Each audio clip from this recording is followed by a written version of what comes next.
মক্কার কাফের মুশরিকদের কাছে আসমানি কোনো ইলম ছিল না। যখন নবীজি সাল্লাল্লাহু আলাইহি ওয়াসাল্লাম মক্কার মধ্যে প্রচারণা সবার কাছে দাওয়াত দেওয়া শুরু করে দিলেন, ও মক্কাবাসী, তোমরা তোমাদের মূর্তি পূজা দেবদেবীর পূজা ছেড়ে দাও আর রব হিসেবে মেনে নাও একজনকে। জোরে বলেন, তিনি কে? আমি আল্লাহ তাআলার পক্ষ থেকে নবী, আমার আল্লাহ আমার কাছে ওহী প্রেরণ করেন। যেই ওহী আমি তোমাদেরকে শোনাই, এটা আল্লাহর কালাম কোরআন, তোমরা মেনে নাও।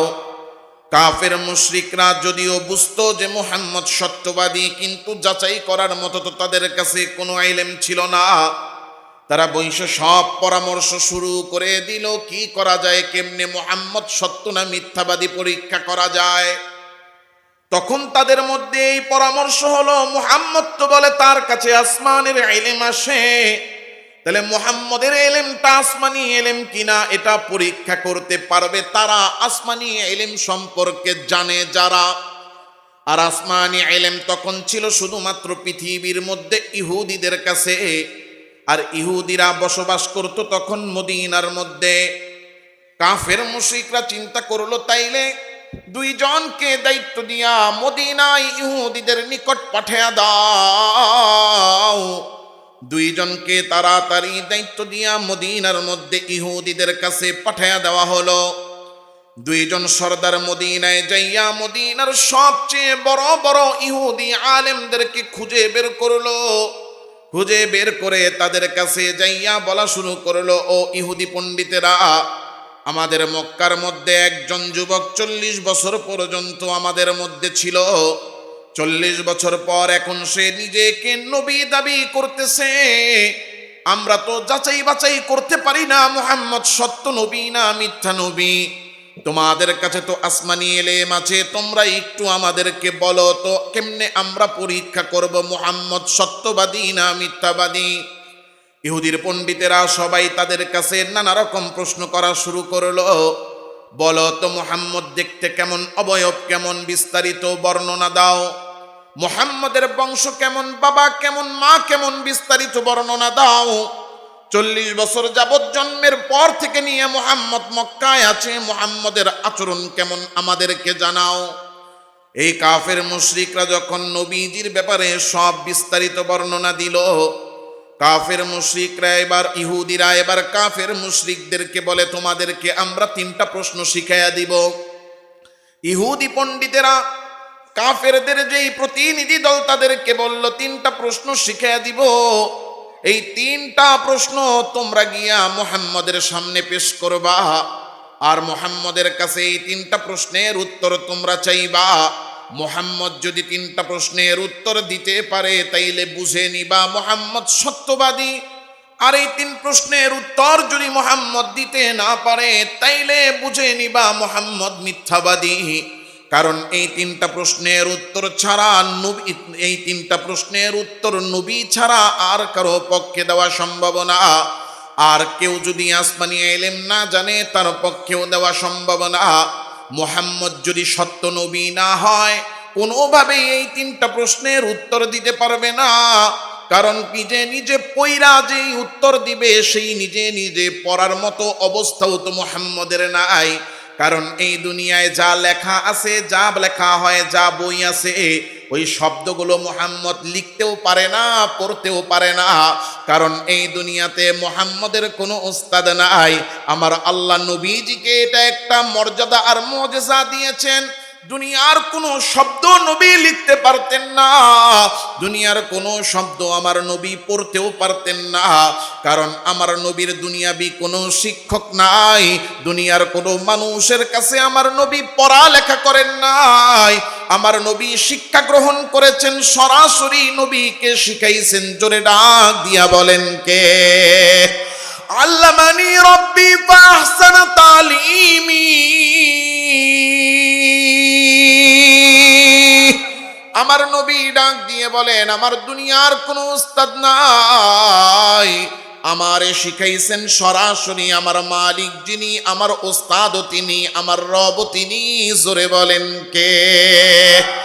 ইহুদিরা বলতে লাগলো, মুহাম্মদের যেহেতু কোনো ওস্তাদ নাই, সরাসরি যদি আসমান থেকে ওহী না আসে, এই 3টা প্রশ্নের উত্তর সে দিতে পারবে না, কারণ দুনিয়ার বই পইরা এই উত্তর বের করবে এই যোগ্যতা তো মুহাম্মদের নাই। উত্তর দিতে হলে সরাসরি ওহী আসা লাগবে, নাইলে এই 3 প্রশ্নের উত্তর মুহাম্মদের পক্ষে দেওয়া সম্ভব না। কাফের মুশরিকরা বড় আনন্দিত হয়ে গেছে, কারণ তারা জানে মুহাম্মদ পড়তে পারে না, এর মানে মুহাম্মদ এই প্রশ্নের উত্তর জানবে না। কাফের মুশরিকরা ঈশা বড় আনন্দের সাথে, বড় আনন্দ নিয়া সব একত্রিত হইয়া নবীজি সাল্লাল্লাহু আলাইহি ওয়াসাল্লামের কাছে হাজির। ও মুহাম্মদ, আজিবনা আন তালাস, ও মুহাম্মদ আমাদেরকে 3টা প্রশ্নের উত্তর দিতে হবে। আমরা তোমাকে 3টা প্রশ্নের প্রশ্ন করব, উত্তর যদি দিতে পারো তাইলে বুঝে নিব তুমি সত্যবাদী, আর আমাদের প্রশ্নগুলোর উত্তর যদি দিতে না পারো তাইলে বুঝে নিব তুমি মিথ্যাবাদী। নবীজি ডাক দিয়া বলেন, সালুনি, কি প্রশ্ন করতে চাও? প্রশ্নগুলো করে ফেলো আর আমার কাছে উত্তর নাও। 1 নম্বরে তারা বলতে লাগলো, আখবিরনা আনিল ফিতিয়ান আল্লাযীনা খরাজু মিন দিয়ারিহিম ওয়া কানা লাহুম শা'নুন আযীম।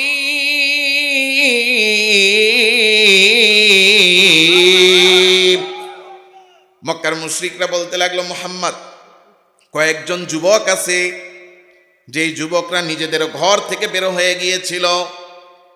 কয়েকজন যুবক আছে নিজেদের ঘর থেকে তারা বের হয়ে গিয়েছিল, আর আল্লাহ তাআলা তাদেরকে বড় মর্যাদা দিয়ে একটা আশ্চর্যজনক ঘটনা ঘটাইছিলেন। ওই যুবকদের ঘটনা কি? ওই ঘটনাটা আমাদেরকে তুমি জানাও। 1 নাম্বার প্রশ্ন হলো, ওই আশ্চর্যজনক ঘটনাওয়ালা যুবকদের ঘটনা আমাদেরকে জানাও। নবীজি সাল্লাল্লাহু আলাইহি ওয়াসাল্লাম বললেন, 2 নাম্বার প্রশ্ন কি সেটা আমাদের কাছে বলো। এবার মুশরিকরা বলতে লাগলো, আখবিরনা আন রাজুলিন সাফারা মিনাল মাশরিকি ইলাল মাগরিব, ওই ব্যক্তির ব্যাপারে আমাদেরকে বলো যিনি পূর্ব থেকে পশ্চিম সারা পৃথিবী সফর করেছেন। মা হুয়া নাবাউহু, তার সাথেও আশ্চর্যজনক ঘটনা হয়েছে, ওই ঘটনাটা কি তা আমাদেরকে জানাও। নবীজি বলেন, ঠিক আছে, 2 নাম্বার প্রশ্ন পাইলাম, এবার বলো তোমার 3 নাম্বার প্রশ্ন কি?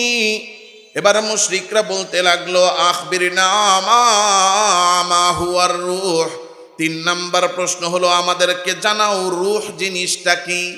প্রশ্ন কয়টা?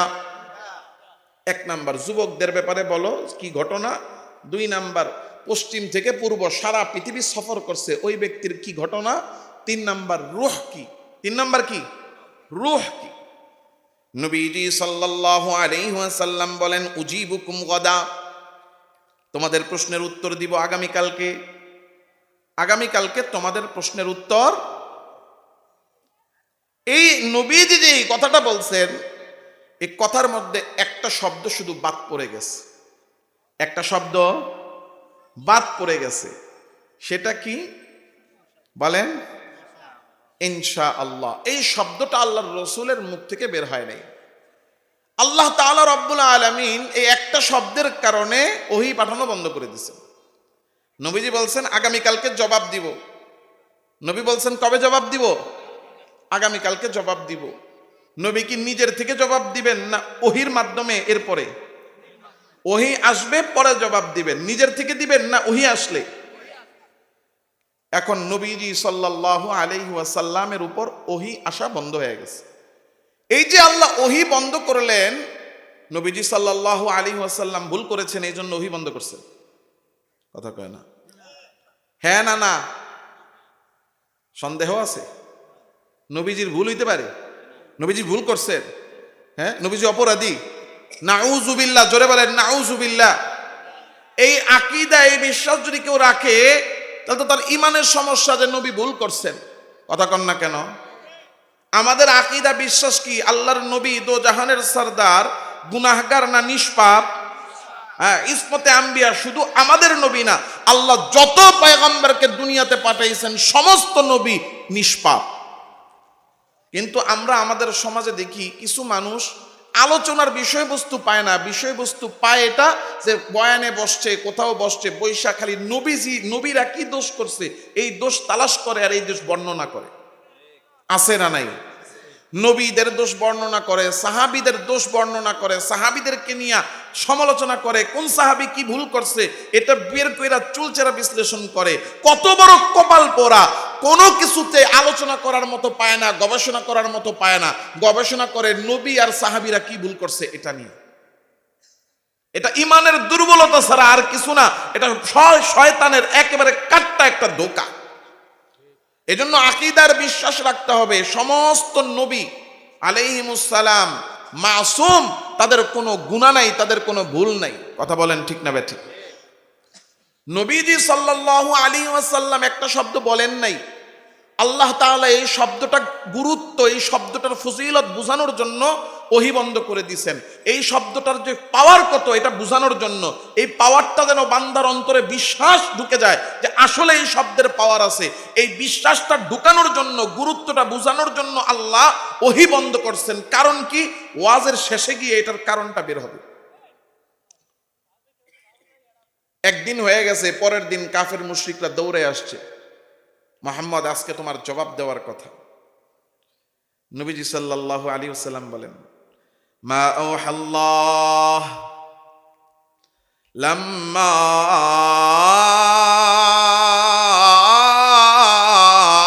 আওহাল্লাহ, এখনো তো আল্লাহ আমার কাছে ওহী পাঠান নাই।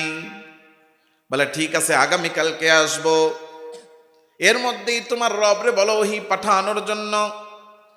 পরের দিন আইসা আবার বলে আজিব না, ও মুহাম্মদ জবাব দাও।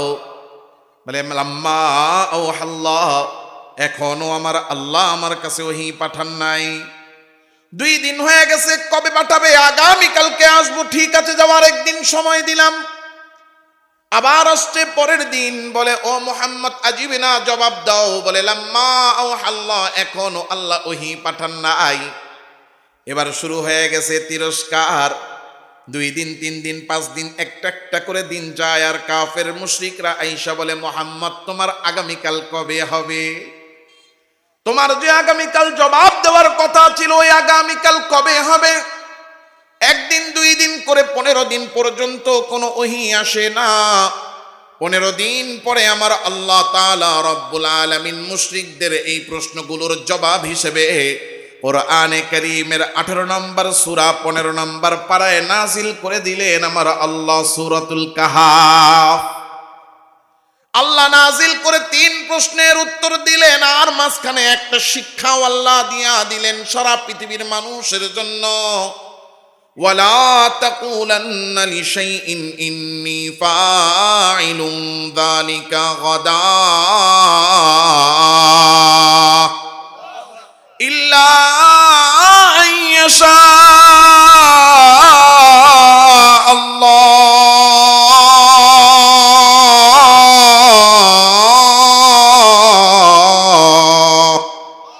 আমার আল্লাহ বলেন আগামীকালকের ভবিষ্যৎকালে কোনো কথা, কোনো কাজ করার প্রতিজ্ঞা যদি করো, তাইলে শুধু এতটুকুই বলো না আমি করব, আমি খাবো, আমি যাব, শুধু এতটুকুই বইল না। কোনো কাজের প্রতিজ্ঞা যখন করবা, করার সাথে সাথে একটা শব্দ বাড়ায়া বলবা, জোরে বলেন সেটা কি? ইনশাআল্লাহ অর্থ হলো যদি আল্লাহ চান। আমি চাইলে হবে না, আল্লাহ চাইতে হবে। কথা কয় না? আমি চাইলে হবে না, আল্লাহ চাইতে হবে। এই জন্য বলবো আমি খাবো যদি চান কে, আমি করব যদি চান কে, আমি যাব যদি চান কে, আমি আসব যদি চান কে। এই জন্য ভবিষ্যতে করব এমন প্রতিটা কথার সাথে একটা শব্দ বাড়ায়া বলতে হবে। বলেন শব্দটা কি? বলবেন তো? কর না ইনশাআল্লাহ। এটা বলতে হইলেও আল্লাহর ইচ্ছা দরকার আছে না নাই? এই শিক্ষাটা আল্লাহ দিয়ে এবার আল্লাহ তাআলা রব্বুল আলামিন জবাব দেওয়া শুরু করলেন। 1 নম্বর প্রশ্ন, আম হাসিবতা আন্না আসহাবাল কাহফি ওয়ার রাকিম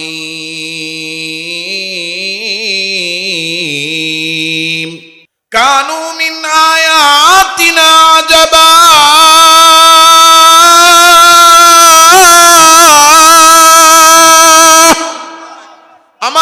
ডাক দিয়ে বলেন, তারা যে যুবকদের কথা আপনার কাছে জানতে চেয়েছে, এই যুবকরা হলো আসহাবে কাহাফের যুবক, গুহার মধ্যে থাকা যুবক, যারা 7 জন ছিল।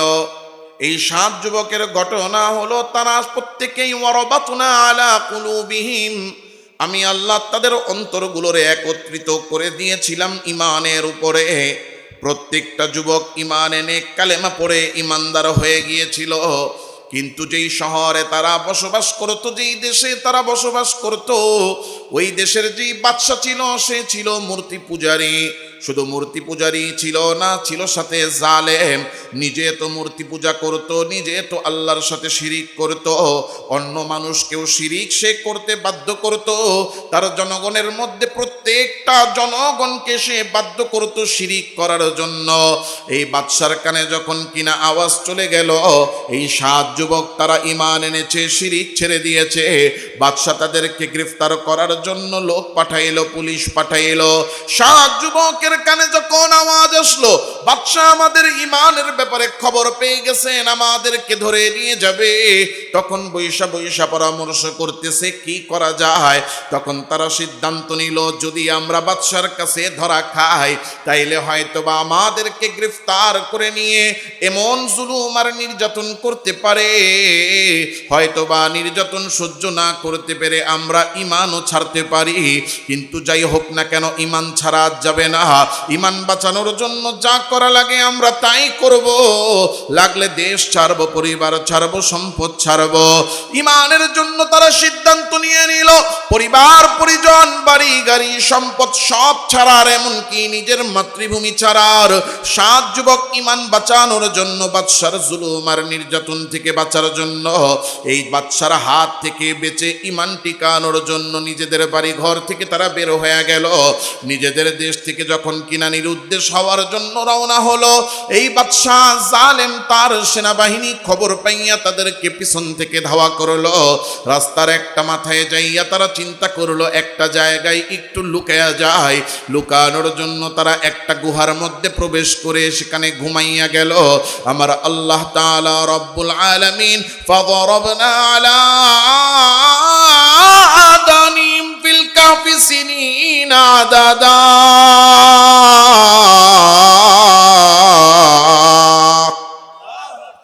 আমার আল্লাহ ওই গুহার মধ্যে তাদের ঘুম পাড়াইয়া দিলেন। এমন ঘুম তারা ঘুমাইলো যে এক ঘুমে 300 বছর পার হয়ে গেল।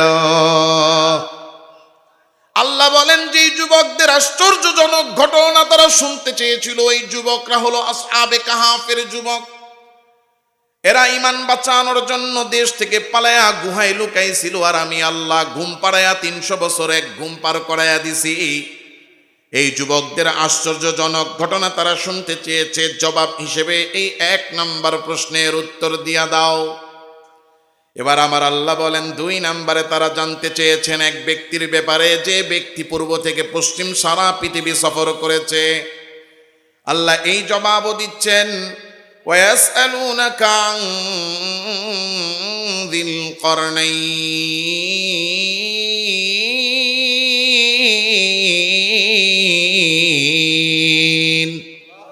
কুল সাতলু আলাইকুম মিনহু যিকরা।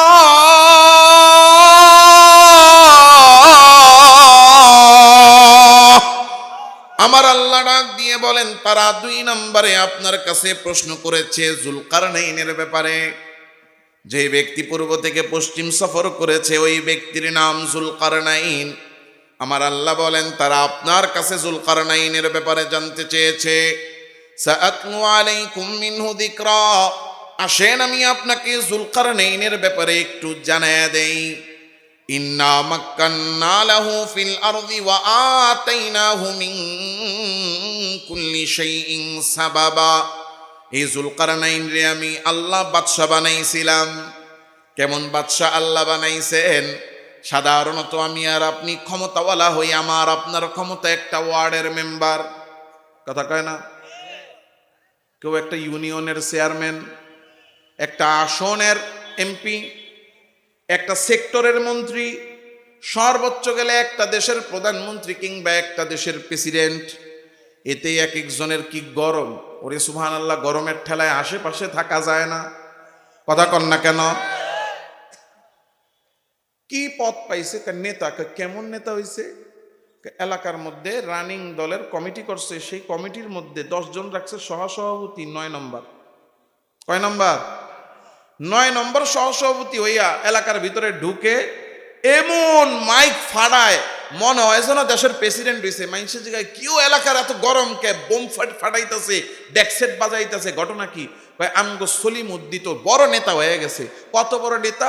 কয় ওয়ার্ডের কমিটির মধ্যে 9 নম্বর সহসভাপতি। কথা কয় না?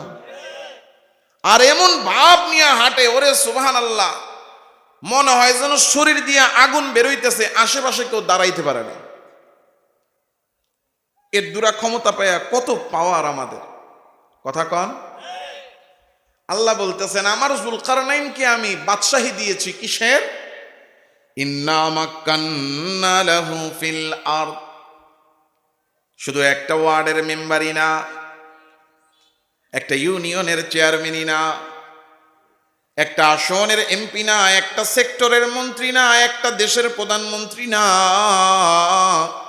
বরং আমার যুলকারনাইন রে আমি বাদশা বানাইছি সারা পৃথিবীর। আল্লাহু আকবার।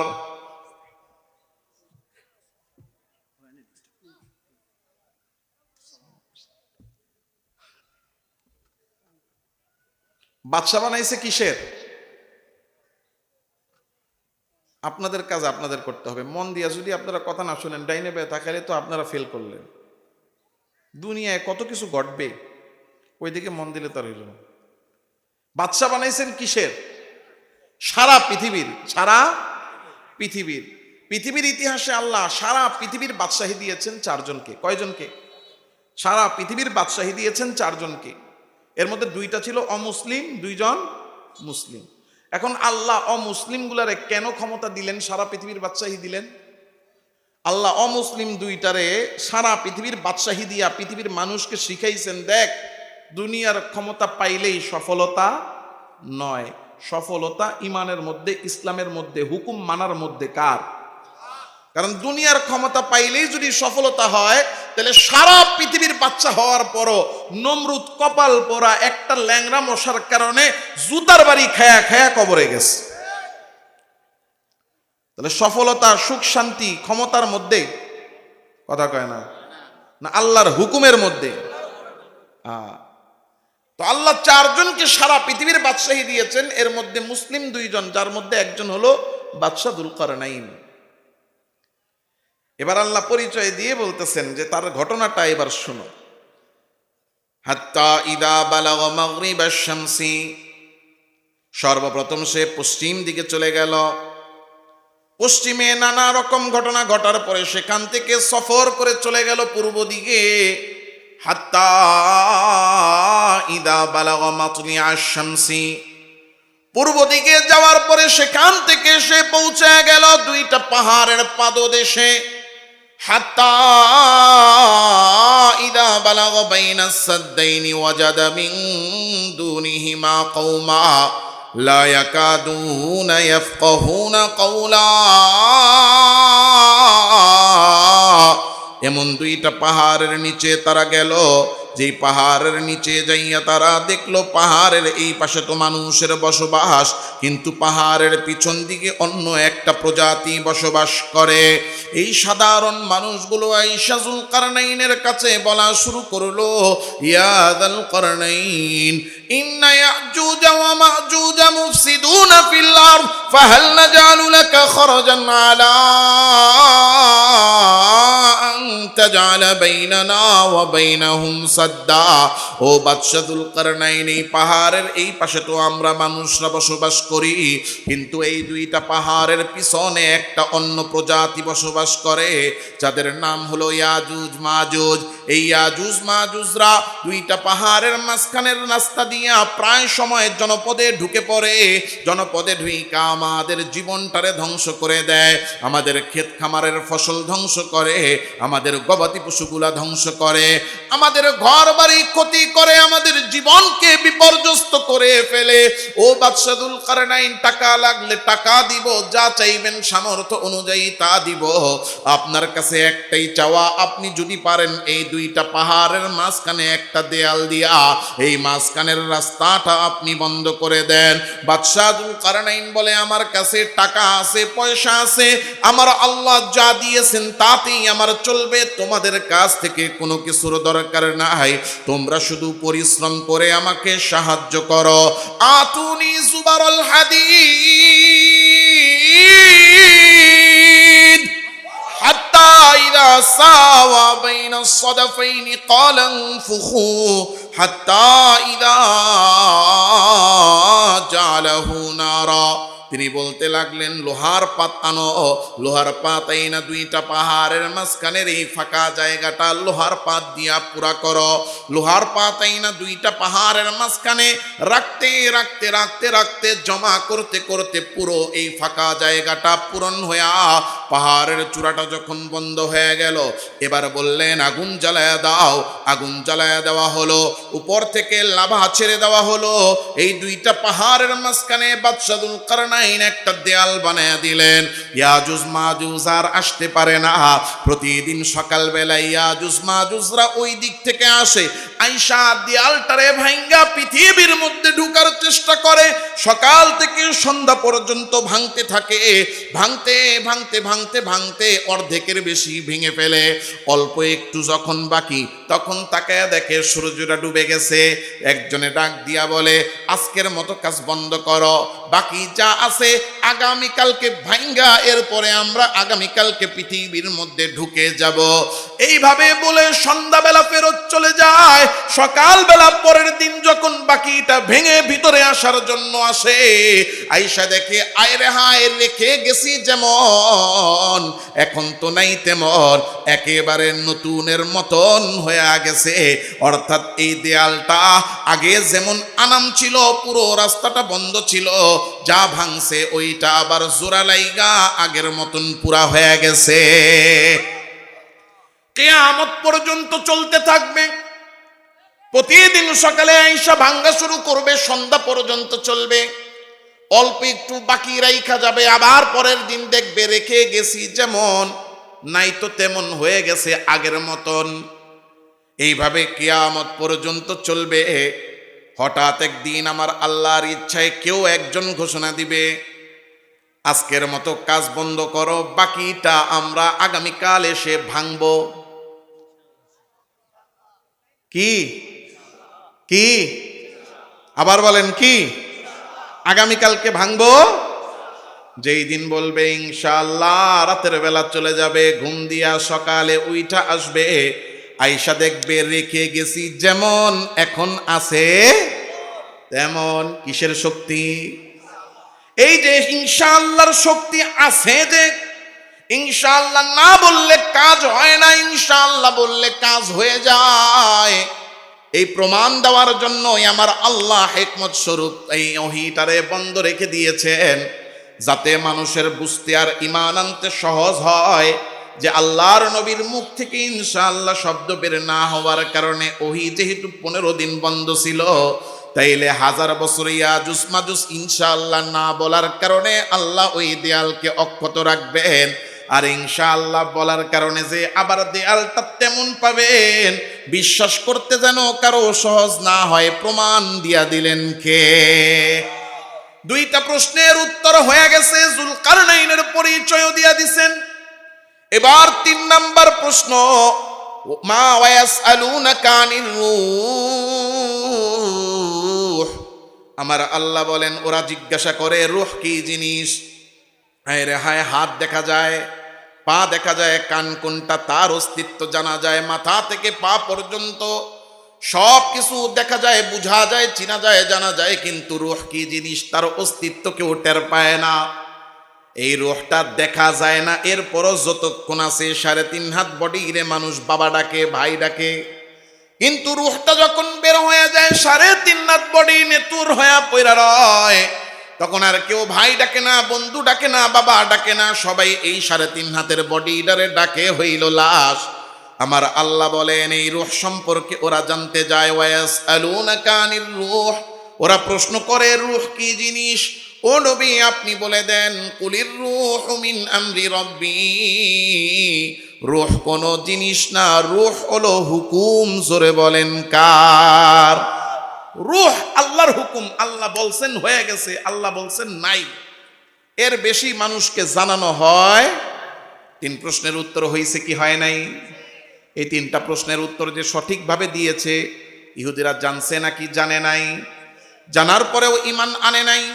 কিসের কারণে? হিংসার কারণে। বলেন কিসের কারণে? হিংসার কারণে নিজেরাও ঈমান আনে নাই। যারা ঈমান এনেছে তাদের ঈমানও তারা সহ্য করতে পারতো না। আমার আল্লাহ তাআলা বলেন, ওয়াদ্দা কাসীরুম মিন আহলিল কিতাব লাউ ইয়ারুদ্দুনাকুম মিন বাদি ঈমানিকুম কুফারা। অধিকাংশ ইহুদি নিজেরা তো ঈমান আনে নাই, কিন্তু তারা যখন দেখতো কেউ ঈমান এনেছে, তারা মনে মনে চাইতো ইয়ারুদ্দুনাকুম, তাদেরকে ঈমান থেকে ফেরত নিয়ে আসতে।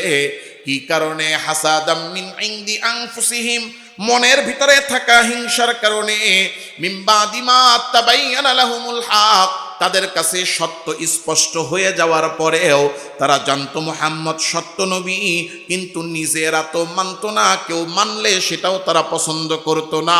পিছনে আর কোনো কারণ নাই, কারণ একটাই, মনের হিংসা। হিংসার কারণে ইহুদিরা ঈমান আনতে পারে নাই।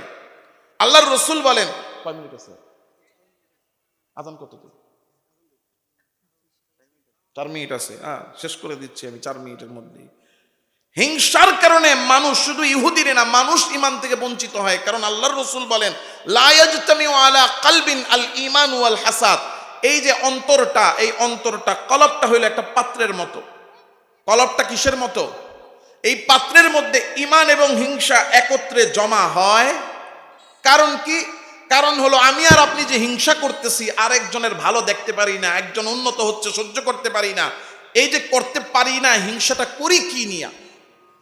হিংসাটা যে করি কি নিয়া? একজনরে আল্লাহ টাকা দিলেন নিয়ামত হিসেবে, নিয়ামত দিলেন আল্লাহ, সহ্য হয় না আমার। কথা কয় না? সন্তান নিয়ামত কার? দিছেন আল্লাহ একজনরে, সহ্য হয় না আমার। জায়গা জমি, বাড়ি গাড়ি, দুনিয়ার সফলতা, কল্যাণ, উন্নতি দিছেন আল্লাহ, সহ্য হয় না আমার। আল্লাহ বলতেছেন, আম ইয়াহসুদুনান নাস আলা মা আতাহুমুল্লাহু মিন ফাদলি। তুমি যে হিংসা করো, হিংসা করো কি নিয়া? আল্লাহ তার বান্দারে নিয়ামত দিয়েছেন, দয়া করে নিয়ামত দিলেন আল্লাহ, আর সহ্য হয় না তোমার। তাইলে কেমন যেন মনে হয় আমি আর আপনি আল্লাহর এই প্রশ্নবিদ্ধ করি। দিতেছেন আল্লাহ, পছন্দ হয় না আমার, আমি যেন আল্লাহরে বলতে চাই, ওরে দিলেন কেন? দেওয়াটা ভুল হইছে। কথা কয় না? হিংসা করতেছি মানে কেমন যেন আল্লাহর বন্টনকে আমি অপছন্দ করি, মানে বুঝানোর চেষ্টা করি, আল্লাহ আপনি ওরে দিলেন কেন? দিয়া ভুল করছেন। নাউজুবিল্লাহ বলবেন না? কেউ যদি আল্লাহর বন্টনে অসন্তুষ্টি প্রকাশ করে, আল্লাহর বন্টন যদি কেউ অপছন্দ করে, ঈমান থাকবে না যাবে? এই জন্য আল্লাহর রাসূল হাদিসে বলেছেন, লা ইউমিনু আহাদুকুম হাত্তা ইউহিব্বা লিআখিহি মা ইউহিব্বু লিনাফসি। নিজে যেই ভালোটা পাইলে তুমি খুশি হইতা, ওই ভালোটা অন্য পাইলে তুমি অসন্তুষ্ট হও, তাইলে তুমি ঈমানদার হও নাই। ঈমানদার হওয়ার জন্য যেই কল্যাণ নিজের জন্য পছন্দ করি, ওই উন্নতি, ওই কল্যাণ, ওই ভালো জিনিস অন্যের জন্য পছন্দ করতে হবে। অন্যে পাইলে আমার ভাল লাগে না, নিজে পাইলে খুশি। অন্যে পাইলে মনে মনে কামনা করি তারটা যেন চলে যাক। তাইলে আমার অন্তরে হিংসা আছে। যেই অন্তরে হিংসা আছে, ওই অন্তরে সর্বদা আগুন জ্বলে। এই জন্য আল হাসিদু ইয়াহতারিকু বিনারি হাসাদি, আগুন যেই জায়গায় জ্বলে ওই জায়গাটা সবার আগে পুড়ে। যেই অন্তরে হিংসা আছে, ওই অন্তরটা পুড়তে থাকে। এই জন্য ওই অন্তরে শান্তি, সুখ আইসা ঢুকতে পারে না, ঢুকলেই হিংসার আগুনে পুড়ে শেষ। এই জন্য হিংসা, এটা আমার দুনিয়াও বরবাদ, আখিরাতও বরবাদ করে। হিংসা করব না ছাড়বো? পারবো ইনশাআল্লাহ। আল্লাহ আমাদের সবাইকে হিংসা বর্জন করার তৌফিক দান করেন। আমিন। ওয়া আখিরু দাওয়ানা আলহামদুলিল্লাহি রাব্বিল আলামিন। আসসালামু আলাইকুম ওয়া রাহমাতুল্লাহ।